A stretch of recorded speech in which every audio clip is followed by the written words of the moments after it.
আজি আপোনালোকক দেখি মোৰ মনটো 2012-2017 চনলৈ উৰি গৈছে। কাৰণ সেই সময়ছোৱাত আমি সকলোৱে এই খানাপাৰা ফিল্ডতে আমি নিযুক্তি পত্ৰ লৈছিলোঁ আৰু আজি আমি জীৱনত যেনেকৈ বিয়া বৰুৱা হোৱাৰ পিছত গিৰিয়েক ঘৈণীয়েকে মিলি স্বামী স্ত্ৰীয়ে মিলি 25 বছৰীয়া উৎসৱ পাতে, 50 বছৰীয়া উৎসৱ পাতে, তেনেকৈ আমি দ্বিতীয়বাৰ ইয়াতে আকৌ আমাৰ নিযুক্তি পৰ্বত অংশগ্ৰহণ কৰিবলৈ আমি ইয়াত উপস্থিত হৈছোঁ। এই নিযুক্তি পত্ৰ লাভ কৰাৰ ফলত আমি কি ধৰণে উপকৃত হ'ম, এই বিষয়ে বিভিন্ন চিন্তা চৰ্চা চলিছে আৰু মই কেইটামান কথা আপোনালোকক ক'ব খুজিছোঁ। প্ৰথম কথা, ঠিকা ভিত্তিত শিক্ষক।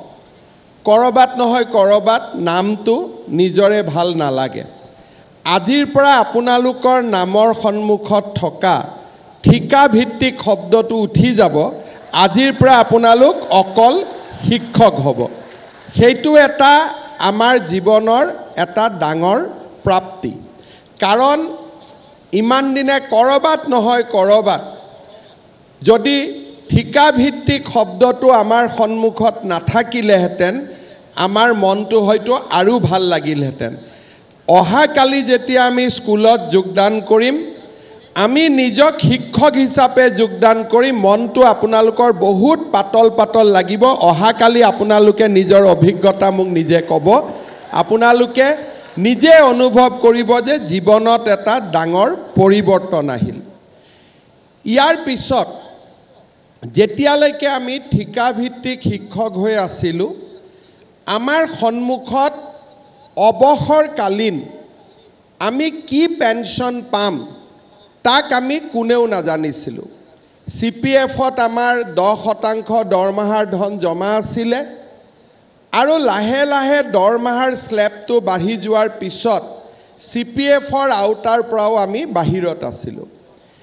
এতিয়া যিসকলৰ 25 বছৰ আৰু 10 বছৰ চাকৰি এতিয়াও থাকিব, আপোনালোকে জানে যে ভাৰত চৰকাৰে ইউনিফাইড পেঞ্চন স্কিম, এই পেঞ্চন স্কিম আমাৰ বাবে লৈ আহিছে। এতিয়াৰ পৰা আমি অহাকালিৰ পৰা যদিও UPS অসম চৰকাৰে এতিয়াও গ্ৰহণ কৰা নাই, কিন্তু অহাকালিৰ পৰা আপোনালোক NPS-ত আৰু NPS-ত যোগদান কৰা সকলে অট'মেটিকেলি 1 এপ্ৰিলৰ পৰা আপোনালোকে UPS-লৈকে আপোনালোকে যাবলৈ সক্ষম হ'ব। ইয়াৰ ফলত অৱসৰকালীন জীৱনত যিটো সৰ্বশিক্ষা অভিযানত থকালৈকে যিটো অৱসৰকালীন জীৱনৰ এটা নিশ্চয়তা আমাৰ নাছিলে, এতিয়া আমি বহু পৰিমাণে অৱসৰকালীন জীৱনত এটা নিশ্চয়তা পাবলৈ সক্ষম হ'ম। আমাৰ চৰকাৰৰ ষ্টেট বেংক অৱ ইণ্ডিয়াৰ লগত এটা আমাৰ বিশেষ যোজনা আমি চলাই ৰাখিছোঁ, সি হৈছে আপোন ঘৰ। যেতিয়ালৈকে আমি সৰ্বশিক্ষা অভিযানত আছিলোঁ, কোনোবা বেংকে আমাক আপোন ঘৰ যোজনা দিছিলে বা কোনোবাই আমাক দিয়া নাছিলে। এতিয়াৰ পৰা আপোনালোকে আপোন ঘৰ যোজনাৰ অধীনত আপোনালোকে ঘৰ বনাবৰ বাবে ষ্টেট বেংক অৱ ইণ্ডিয়াৰ পৰা বিনা মৰ্টগেজত আপোনালোকে লোন ল'বলৈ সক্ষম হ'ব। মই ষ্টেট বেংক অৱ ইণ্ডিয়াকো কৈ দিম যে সৰ্বশিক্ষা অভিযানৰ পৰা নতুনকৈ নিয়মীয়া হোৱা শিক্ষক শিক্ষয়িত্ৰীসকলক যাতে আপোন ঘৰ যোজনাত আমি যিকোনো ধৰণৰ সুবিধা আমি প্ৰথমে দিওঁ, অগ্ৰাধিকাৰ ভিত্তিত দিওঁ, তাৰ বাবেও মই ষ্টেট বেংক অৱ ইণ্ডিয়াক নিজে অনুৰোধ কৰিম।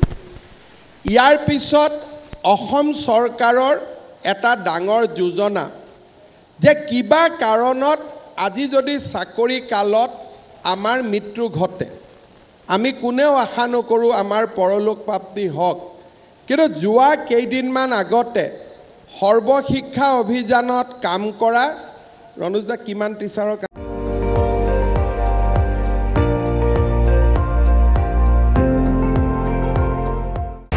আপুনি চাই আছে ND24 সৰ্বশ্ৰেষ্ঠ নহয় সৰ্বোত্তমৰ দৌৰত